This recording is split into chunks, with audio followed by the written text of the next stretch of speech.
This talk is from Colonel Paul Roege, United States Army Capabilities Integration Center, whose topic is nuclear energy. Should the Department of Defense lead or follow? Someday the world is going to really end up worrying about energy and water. Those are going to be the things that countries go to war or peace over. So the reason that I'm here now back in uniform is that energy has become something interesting. I've spent some time trying to get DoD to care about energy. There never really was even a person that you could go to talk about energy within DoD. But just within the last couple of years, it's really become something of interest, and so I was asked to come back and help do something about that. And that's not an easy task, but we didn't sign up for easy tasks.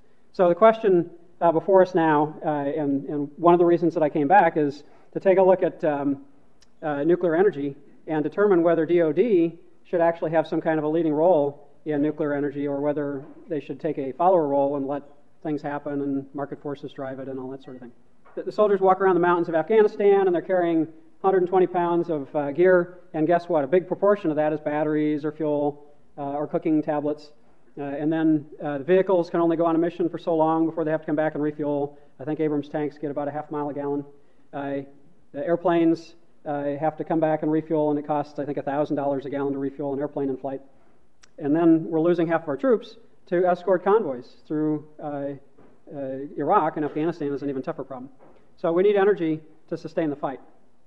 And it's becoming a problem now because you don't have these secure supply lines that we assumed that we're going to have over the last few years. So, well, what about nuclear? If you look at all the energy sources that are out there, the various technologies, ultimately you might conclude that you need to take a look at nuclear. It's the single available technology that could possibly displace, say, petroleum fuels as a major source of energy. We can use wind, we can use solar, we can use geothermal, we can use all sorts of things, but if you really want to displace a significant part of those millions of gallons of oil that we're burning, nuclear is the only thing that we have on the table today. Well, why don't we just conserve? Follow Amory Lovin's suggestion and just don't use as much. Not a bad idea, but the fact is that we're gradually using more and more energy to gain a combat edge out there in the battlefield. We have better radios, we have sensors, we're going to have exoskeletons that soldiers use to carry more load.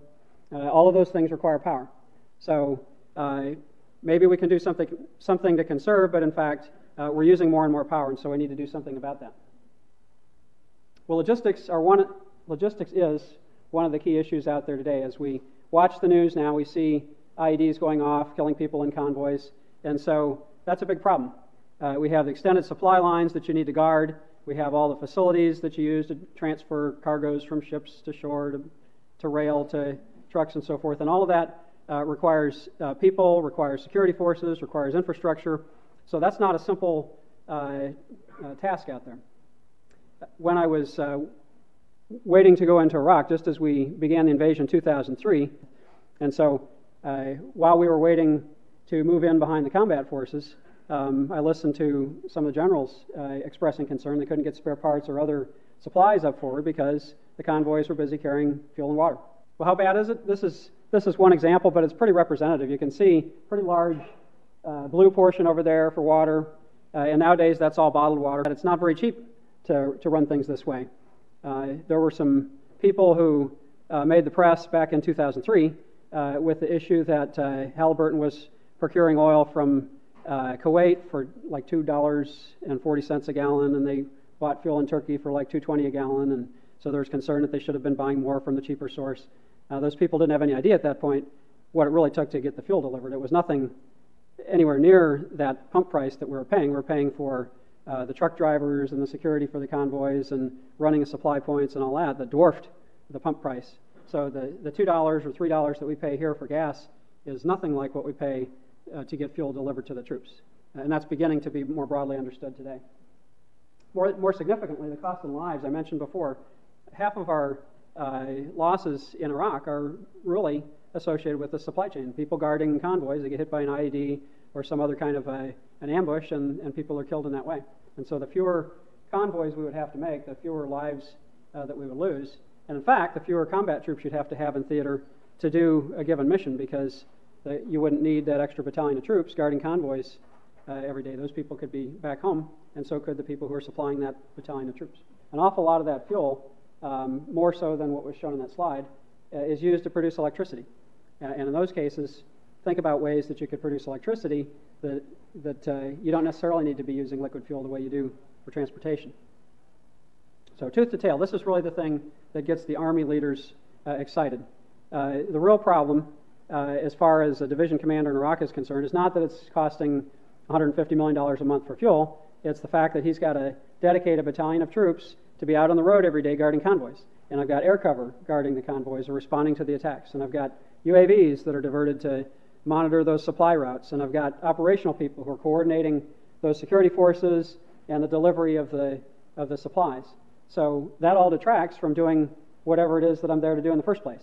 If I'm there to find Al-Qaeda, if I'm there to teach people to grow something other than poppies, if I'm there to restore essential services and help people to build a stable economic and political environment, I have that much less resource, and even my management attention is diverted from doing those things because of the way that we do supply today. So just imagine another way of doing things where you brought your energy with you. And this picture actually includes a shot of the ML1 reactor, which was operated in, late 50s, early 60s. So it's a reactor that we already had in the Army inventory way back when.